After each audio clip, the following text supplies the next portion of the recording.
Good morning na naman po sa inyo lahat. Kagigising ko lang po. 5:44 na po ng umaga. Medyo nagugutom na po si Inday, kaya po napilitan ng bumangon.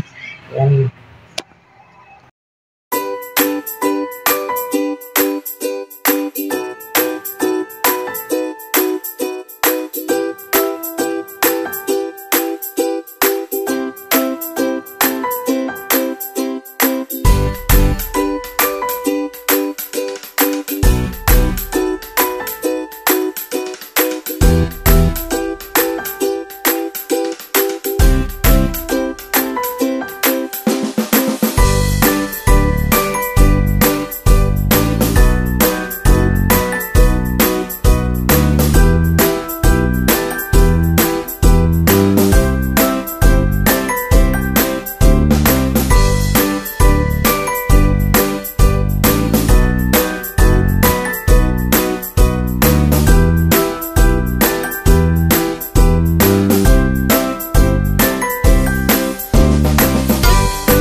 Ayan, nakapaglaba na rin po si Dudong mga Inday.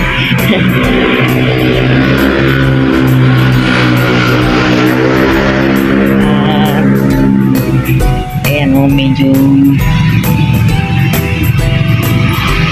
may pwede nang pagtamnan ng papaya dito sa may gilid. Unti-untiin lang namin yan guys. Sayang din naman, bakante naman yan eh. Di pagka kinuha na ng may-ari, ayano natin. Hindi naman ho tayo nagpaalam, di po ba? Medyo ano ngayon, maganda ang takbo ng mga sasakyan. Walang gaanong nadaan. Pero kaninang maga talagang marami ho. Kasi pasukan na ng mga estudyante o mga nag-office guys. Yan.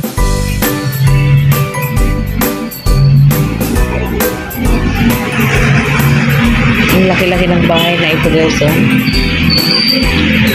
Walang nakatira. Yan ang bahay ng may-ari ng apartment.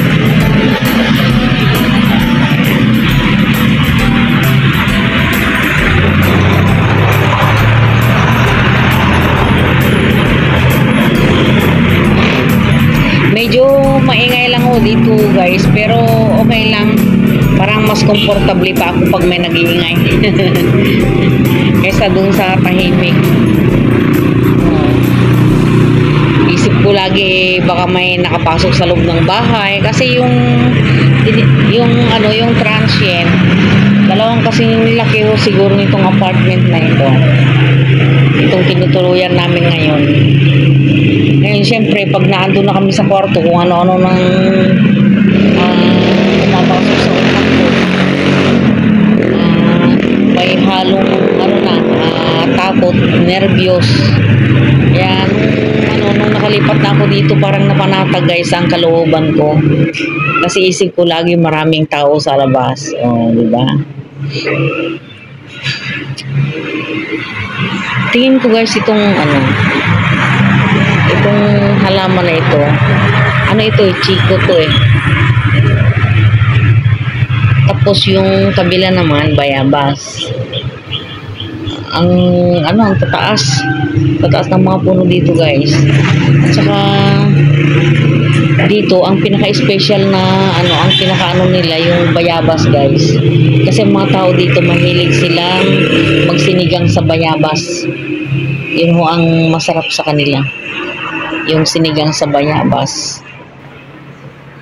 Yan. Buti na lang itong bloater natin na ito walang humpay sa pamumulaklak guys. Dito lang ako kumukuha ng iniinom ko. Ginagawa kong tsa tuwing umaga guys. Maganda kaya ito kasi simula nung nagiinom ako nito, hindi na tumataas yung ko, yung sugar ko. Naglalaw na lang sa 94, ganyan, 97. Yun po yung ano ko ngayon, yung taas ng sugar ko. Kaya, ayan, nagpapasalamat naman po ako at ano, may katuwang po ako sa pagpapababa ng aking sugar. Madali lang pong tumubo ito eh.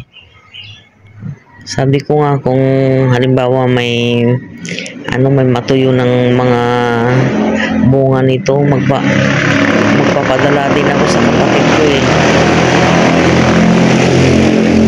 Para maitanim niya sa kanila. Kasi madali lang pong tumubo ito eh. Parang ang dahon po nito yung alam po ninyo yung yung sweet peas, yung gisantes kumbaga sa parang ganun lang po yung dahon niya, pero ito madaling yumabong. Ganyan ho ang niya, no, parang mga patani ganyan na kumagapang, parang mga lugbate rin, maraming mga talbos-talbos. Ayan. Wala hong wala hong panahon yung pamumulaklak niyan. Kaya ang ginagawa ko dahil yung pinapatuyo din naman ho yung mga bulaklak niyan, tapos inilulublob sa magpakulo ko lang ng tubig. Ilalagay mo lang doon. Ganun lang ho guys, kahit mga 4 ganyan, 3 bulaklak. Okay na. At saka napakaganda rin po sa sa hinahalo nila sa may sa kanin yan eh. Kung gusto mo na mag-iba ng kulay yung kanin mo, ganyan, magkukulay blue din guys. At saka gamot din mo talaga yan, pang pababa ng sugar niya. Maganda po yan para sa mga white rice ba. Kung halimbawa wala kang red na na bigas, ganyan, para sa ating mga diabetic ba. Ayan, pwede na ho nating ihalo yan sa ating kanin. Ayan. Ayan, good morning po. Alas 6 na po ng umaga. Ito, medyo makulimlim pa guys. Dahil siguro sa magpapasko na. Kaya ganyan po yung ating weather palagi.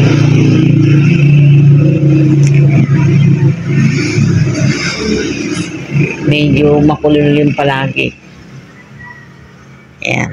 Buti pa itong may buena mano na itong ating gasoline station dito. Hindi ko alam kung kailan matatapos ng asawa ko yung ginagawa nito. Diyos ko. Sobra kasi. Ang laki ng sumpong. Ayan. Ang hirap utusan. Isa lang yung sasabihin mo. Isa lang yung iutos mo. Ang dami lang sinabi. Kasi ayaw niyang naistorbo sa paglalaro niya. Masyado siyang na-addict sa tong It's Go. Diyos ko, kung walang wifi, mainit lagi ang ulo niya, hindi mo mautusan, nagbumukmuk sa isang tabi.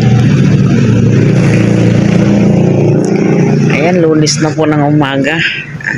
Happy Monday to all. Kahapon, hindi ko alam kung anong nangyari sa namin, sa padlock. Binuksan ng asawa ko yung gate dahil may bisita siyang dumating, naka-tricycle.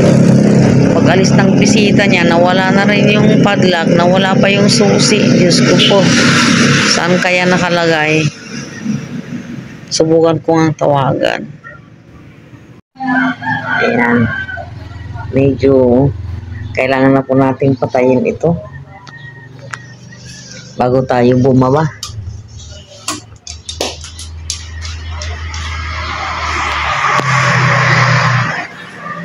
Ayan, ang ganda po ng sigat ng araw ng umaga na po guys.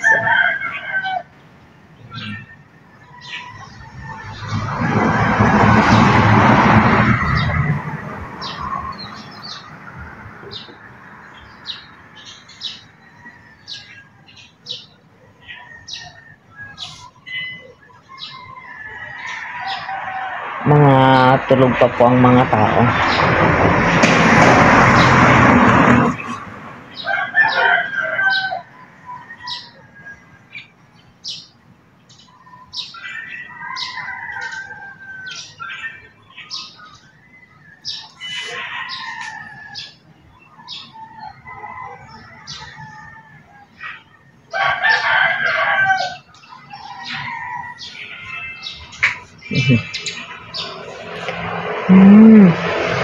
Pagkagabi pala guys, parang natutulog din yung mga bulaklak. Tignan po ninyo. Nakatikom din pala yung kanilang mga nakatulog din sila. Tapos bubugad-gad uli pagka ganyan na lumiliwanag na. Alam ba ninyo guys, yung na yan? Blue termite po yan. Ay, blue ternate. Yan. Yan po yung iniinom ko araw-araw guys. Yung bulaklak niyan, binababad ko sa marigam-gam na tubig. Mabisa po yan para sa mga may diabetes. Ngayon, ang ko na lang, ang sugar ko. Naglalaro na lang mo sa 95, ganyan 94. Pinakamataas ko na po yung 97. Dati 110, 130. Minsan nga pagka ganyan na nakakakain ako ng hindi maiwasan, matamis, ganyan. Maabot pa nga po ng 300 250. Pero ngayon talagang sisikapin ko na po na sundin yung mga payo po ni Doc. Ayan, nakikita po rin yung asawa ko doon. Ang aga-aga pa. Naglalaro na ng itong It's Go. Tignan ko nga yung itinanim niyang kung makikita ko dito. Papaya. Ayan, nakita niyo. Tatlo daw yan guys pero hindi ko nakikita yung dalawa. Yung isa lang nakikita. Papaya.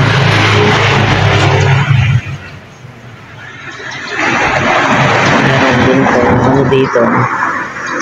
Magandang mag-model fights guys yung mga malunggay. Ano daw dito? Saging.